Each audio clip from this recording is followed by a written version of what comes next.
श्री रुक्मिणी मातेचा प्राणसखा गो वैकुंठवासी स्वयंभू श्री पंढरीश पांडुरंग परमात्मा या भगवान परमात्म्याच्या कृपेकडून ज्ञान चक्रवर्ती कैवल्य चक्रवर्ती माऊली महावैष्णव ज्ञानोबा आहे ज्यांनी या वारकरी संप्रदायाचा पाया रचला आणि या संप्रदायाच्या कळस्थानी जे विराजमान झाले ते देवूचे थोर साधू पंचम वेद निर्माते जगमान्य देवमान्य विश्वमान्य संत श्री जगद्गुरु तुकोबा आहे। श्री ज्ञानोबांपासून ते श्री तुकोबा यांपर्यंत या भूतलावरती अनेक संत विभूती आल्या। येण्याचं एकमेव कारण एकनाथ महाराज सांगतात जग लाभावे सत्पत्ती येतो साधूची पै कृती। संत मायबापांनी या विश्वामध्ये अवतार धारण करत असताना तुम्हा आम्हाला जीवांचा संसार सुखाचा व्हावा म्हणून त्यांनी त्यांच्या संसारावरती तुळशीपत्र ठेवलं। त्या सकल संतांच्या चरणावरती साष्टांग प्रणिपात करून या गादीवर उभा राहत असताना मला ज्यांनी कृपा पात्र ठरवलं ते गुरुवर्य वैकुंठवासी वैराग्य संपन्न श्री गुरु गंगूकाका शिरवळकर फळावरील गाथा भजन तपस्वी प्रातस्मरणीय तीर्थरूप दादा महाराज शिरवळकर यांच्याही चरण स्पर्श करतो। या कथेप्रसंगी आपण या ठिकाणी जमलेला आहे। आपण सगळे एकमेकाला पाहतोय। हे पाहत असताना माणसाला 3 प्रकारचा देह मिळतो। त्यातला आता आपण जो उपभोगतोय त्याला स्थूल देह म्हणतात, कारण देह म्हणतात। स्थूल देह आणि सूक्ष्म देह देहाचे 3 प्रकार पडतात। त्यातला हा कारण देह आहे आणि हा मिळत असताना प्रत्येकाला उपकाराच्या परिभाषेनं बोलायचं झालं तर उपकार आई वडिलांचे त्यांच्याशिवाय आपल्याला हा देह मिळणं अशक्य आहे। त्या आई वडिलांच्या चरणाला स्पर्श करतो। ज्येष्ठ श्रेष्ठ वयोवृद्ध ज्ञानवृद्ध तपोवृद्ध हे सगळे वारकरी मायबाप जगद्गुरु तुकोबाराय वारकरी शिक्षण संस्थेतले हे बालगोपाळ विनेकरी बाबा आहेत, मृदंगाचार्य स्पीकर वाले आणि तुम्ही सगळे देव समान असणारे श्रोते आहेत। आपणा सगळ्यांच्या मंगलमय उपस्थितीमध्ये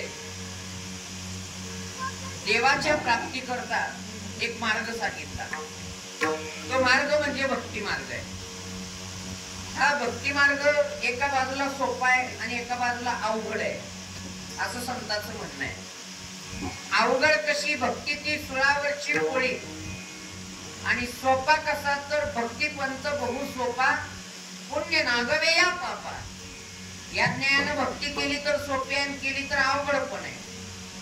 मग सोपे मार्ग कोणते आणि अवघड मार्ग कोणते याला 9 प्रकार सांगितले। त्याला आपण नवविधा भक्ती म्हणतो। या नवविधा भक्तीपैकी भगवान परमात्म्याला आवडणारी भक्ती कोणती असेल ती चालू असलेली नामसंकीर्तन भक्ती। या भक्तीमध्ये भगवान परमात्मा स्वतः सुद्धा एवढे नाचले की त्यांचा कमरेचा पितांबर फिटलेलाच त्यांना कळालं नाही। एवढे देव या नामसंकीर्तनात नाचतात। या अनुषंगाने देवाला ही भक्ती अतिशय प्रिय आहे आणि ती भक्ती देवाच्या चरणावरती आपल्याला समर्पित करायची आहे। त्याच्याकरता एक साधन वापरायचं आहे। ते साधन आहे शब्दपूजा। हे वाद पुष्प देवाच्या चरणावरती समर्पित करायचंय आणि त्याकरता तुकाराम महाराजांचा 4 चरणाचा अभंग सेवेकरता निवडलेला आहे। तुकोबराय स्वतः काय करतात आणि त्याला उदाहरण काय देतात हे अभंगातून स्पष्ट होतं। तुकाराम महाराज म्हणतात माझ्या अगोदर जे संत होऊन गेले ना त्या संतांच्या पायावर मी लाडानं लोळतोय। हे कसं लोळतोय ते संत माझ्यासाठी काय करतात हे सांगणारा तुकोबरायांचा अभंग आहे। अभंगाचा सरळ अर्थ ऐका। अभंगाची सुरुवात आहे मातेची या चित्ती अवघी बालकाची व्याप्ती। ते आई नावाचं पात्र आहे। ते सदैव शेवटच्या श्वासापर्यंत आपल्या बाळाची काळजी करतो। तर त्या आईचं वय किती लेकराचं वय किती याला अजिबात महत्व नाही। शेवटपर्यंत शेवटच्या श्वासापर्यंत जी काळजी करते तिचं नाव आई। तुकोबराय ते रूपक घेऊन इथं या अभंगात उतरतायत। आई नावाचं पात्र आहे त्याला बालकाची काळजी आहे। त्या आईला कितीही दुःख होऊ द्या कितीही यातना होऊ द्या, ज्यावेळी त्या आईला तिचं बाळ समोर दिसतं किंवा ती आई त्या बाळाला जवळ करते, त्यावेळी तिच्या जीवनातलं सगळं दुःख निघून जातं. देह विसरी आपुला जवळी घेता शीन गेला. तुकाराम महाराजांना शीन या शब्दानं दुःख सांगायचंय. तुकाराम म्हणतात सगळं दुःख तिचं जातं. पण त्या आई जवळ लेकरू काय करतं, तर ती आई त्या लेकराला काहीतरी प्रलोभन दाखवते की त्यानं तिच्या जवळ थांबावं. दावी प्रेम वाहते. मग ते लेकरू काय करतं, त्या आई जवळ खेळतं बागडतं आणि अंगावरी चढते. त्या आईच्या इकडून तिकडून ते लोळत असतं. तसं तुकाराम महाराज म्हणतात, या विश्वात जेवढे काही संत होऊन गेले त्या संतांचे आपल्यावरती इतके उपकार, उपकाराची परिभाषा आहे. मी काय करतो, तुकोबाराय म्हणतात, पायी झोंबे लाडे पुढे. तुकोबाराय म्हणतात मी त्या संतांपुढं जसं त्या आईचं लेकरू त्या आई बरोबर खेळतं बागडतं, तिच्या अंगावर लोळतं, तसं मला संतांनी जवळ केलेलं आहे आणि मी त्या संतांच्या सानिध्यात राहतोय. हा एक तुकोबाराय स्व अनुभव सांगणारा अभंग आपण आज सेवेकरता निवडलेला आहे. अभंगाचा सरळ अर्थ तुमच्या समोर ठेवलेला आहे. अभंगाच्या विस्तृत चिंतनाक्रमी वळत असताना आपण कोण्या निमित्तानं जमलोय, एक 2-3 वाक्यात त्याचा गोषवारा करतो, अगदीच त्याच्यामध्ये अडकत नाहीये. मी सांगण्यापेक्षा तुम्ही इथं सगळेजण उपस्थित आहे, माझ्या पाठीमागे त्याचा पुरावाही लावलेला आहे. का आपण एकत्र आलेलो आहे याचं कारण आहे, या आठवडे परिवारातील एक ज्येष्ठ मातृतुल्य स्थान, खरं तर नातेसंबंधाने बोलायचं झालं तर ते आमच्या आजी आहेत. घरातील सगळे त्यांना ताई या नावानं संबोधतायत. नाही ते आमच्या आजींचे प्रथम श्राद्ध कर्म करत असताना कैलासवासी श्रीमती जनाबाई तुकाराम आठवले पाटील या आमच्या आजींचे श्राद्ध कर्म करत असताना त्यांच्या पश्चात त्यांच्या पाठीमागे असणारे या परिवारातील सदस्य पैकी 3 मुलं आहेत. त्यातल्या एक मुलाला देव आज्ञा झालेली आहे, कैलासवासी श्री बाळासाहेब असतील, त्याचबरोबर श्री सोपानराव आणि श्री रामदासराव. त्याच्या पश्चात या आजींची नातवंड, त्यामध्ये अंबादास आहेत, सचिन आहेत, मिथुन आहेत, करण आणि ऍडव्होकेट आदर्श. त्याचबरोबर नाती आहेत करिश्मा आणि ऐश्वर्या. हा सगळा विस्तृत परिवार आहे. आणखीनही या परिवारात बरेचसे सदस्य आहेत. या सगळ्यांनी एकत्र येत उपकार या शब्दानं हिंदू धर्म संस्कृतीचा पाया ज्याला म्हटलं जातं ती कृतज्ञता, आणि या कृतज्ञतेनं या आपल्या आजीच्या आईच्या पुढे प्रत्येक विषयानं नातेसंबंधानं या ठिकाणी जमलेला आहे. जमण्याचं एकच कारण आहे, ही चालू असलेली नामचिंतन कथा आपल्याला 12ला 10 कमी असताना जे हातात फुलं मिळणार आहे त्या फुलामध्ये समाविष्ट करायची आहे आणि ती फुलं श्रद्धांजलीच्या रूपाने या आजींच्या चरणावरती समर्पित करायची आहे. आणि देवाकडे मागणं मागायचं, हे देवा जसा हा परिवार मागेल आमच्या आईला सद्गती मिळू दे. हे देवा आमच्या आईला तुझ्या पायाजवळ जागा दे. जन्म मृत्यूच्या फेऱ्यातून विरहित कर. या अनेक उदात्त हेतून हा परिवार हा एक दिवसीय नाम महोत्सव करतोय. आणि एक वाक्य बोलू का, हे आज जे करतायत खरं तर देवाकडे आज मागायची गरजच नाहीये. का गरज नाहीये, तर ज्या व्यक्तीनं स्वतःचा पिंड स्वतःच्या हातानं देवाला अर्पण केला त्या व्यक्तीला आपण देवानं आपलंसं करावं हे मागणं उचित ठरत नाही. या आजीने काय केलं तर जीवनात देवाच्या आवडीची भक्ती केली. काय आवडतं देवाला, तुळशी माळ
करणं म्हणजे स्वतःच्या हाताने स्वतःचं पिंड देवाला अर्पण करणं. काय आवडतं देवाला? आवडे देवाची तो ऐका प्रकार, नामाचा उच्चार रात्रंदिवस. त्याचं घेतलेलं नाम त्याला आवडतं. तुम्ही म्हणताल महाराज सोपं आहे, त्याचं नामचिंतन केलेलं त्याला आवडतं, पण कुणी केलेलं आवडतं याला दुसरं चरण महत्वाचं आहे. तुळशी माळ गळान गोपी चंदन टिळा. मग लोक म्हणतात महाराज सोपं वाटत होतं, पण आता लय अवघड आहे, तुळशीची माळ नको. माळ हा सगळ्यात महत्वाचा विषय आहे. आणि म्हणून अगोदर देवाचं व्हायचं, त्यावेळी देव आपल्याला आपलं करेल. या अनुषंगानं या आजींनी पवित्र तुळशीची माळ गळ्यात घालून भगवान परमात्म्याची भक्ती केली. हा सगळ्यात मोठा जमेचा मुद्दा. आणि त्यांचे श्राद्ध कर्म आपले नामचिंतनाच्या रूपानं भगवान परमात्म्याच्या चरणावरती ही सेवा समर्पित करायची. तुकाराम महाराजांचा 4 चरणाचा अभंग आपण सेवेकरता निवडलेला आहे. आणि या अभंगातून तुकोबारायांनी आई आणि लेकराचं रूप संत आणि तुकोबाराय यांच्या करता घेतलेलं आहे. स्वतः म्हणतात की माझ्या पाठीमागे जे संत होऊन गेले ते संत खरं तर उपकाराच्या परिभाषेनं माझ्या जीवनातल्या जडणघडणीत खूप उपयोगीचे होते. फक्त तुकोबारायांचेच होते का? हे तुकोबारायांनी सगळ्यांची भूमिका घेऊन या अभंगाची निर्मिती केली. तुकाराम महाराज स्वतः पुरते मर्यादित बोलत नाही, हे सगळ्यांकरता बोलतात. आणि आपल्या सगळ्यांवरती सुद्धा त्या संत मायबापांचे उपकार, त्या संतांचे उपकार किती, ती उपकाराची परिभाषा सांगायची म्हटलं तर एक वेळ जन्मदाती आई आणि जन्मदाते वडील यांचे उपकार कमी पडतील, याच्यापेक्षा जास्त उपकार माझ्या संत मायबापांचे. मी सांगत नाही, संत वाङ्मयाचं प्रमाण सांगतो. केले उपकार तुम्ही काय,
यांचे उपकार कमी पडतील, याच्यापेक्षा जास्त उपकार कुणाचे तर ते संतांचे. आणि हे संतांचे उपकार सांगत असताना तुकोबाराय म्हणतात, मी तर त्या आई जसं लेकरू आणि आई यांचं जसं नातंय, ते लेकरू जसं आईच्या अंगावर इकडून तिकडं खेळतंय, ते जसं आईच्या पायामध्ये घुटमळतंय, तसं मी या संतांच्या ताब्यात, मी या संतांच्या मागे पुढे खेळतोय.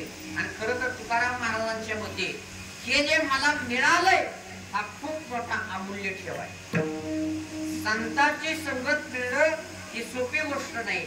आणि ते तुकोबाराय या रूपकानं या अभंगाची निर्मिती करत असताना या अभंगामधून या संत आणि तुकोबारायांची या संतांची संगत सांगत असताना आई आणि लेकराचे या ठिकाणी रूप घेतात. विठ्ठल विठ्ठल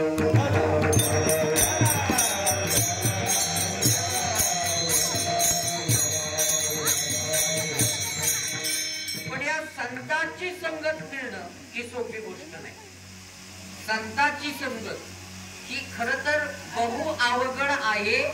संत भेटी तुकोबाराय म्हणतात ते खूप अवघड आहे, पण आपल्यालाही संत संगत मिळाली याच्या पाठीमाग कारण काय तर संत वाङ्मयामध्ये एक प्रमाण सांगतो. प्रमाण अतिशय गोड आहे. ज्यावेळी आपलं पुण्य उदयास येतं त्यावेळी आपल्याला कुठेतरी संतांची भेट होती. याच्याकरता प्रमाण देतो. पुण्य फळले बहुता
चरण पावलो त्या संतांची मला चरणाजवळ किंवा त्यांच्या शरणागतीत मला राहायला मिळालं.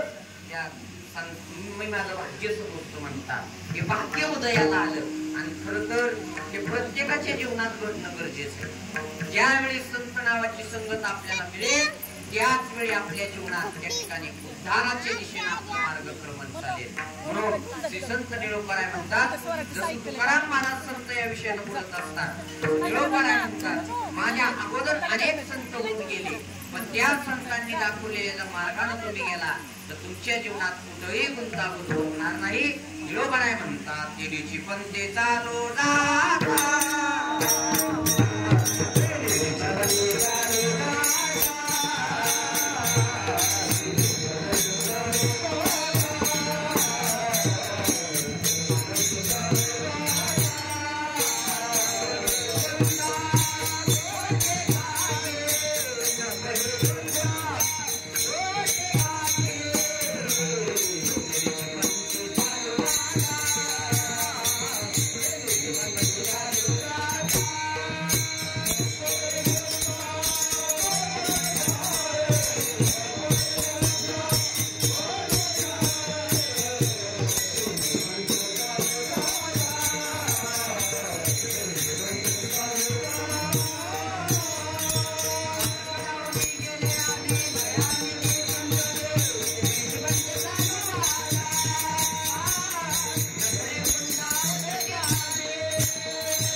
मार्गदावनी गेले आधी दयानिधी संतते तेनेची पंते चालू जाता न पडे गुंता कोटी काही.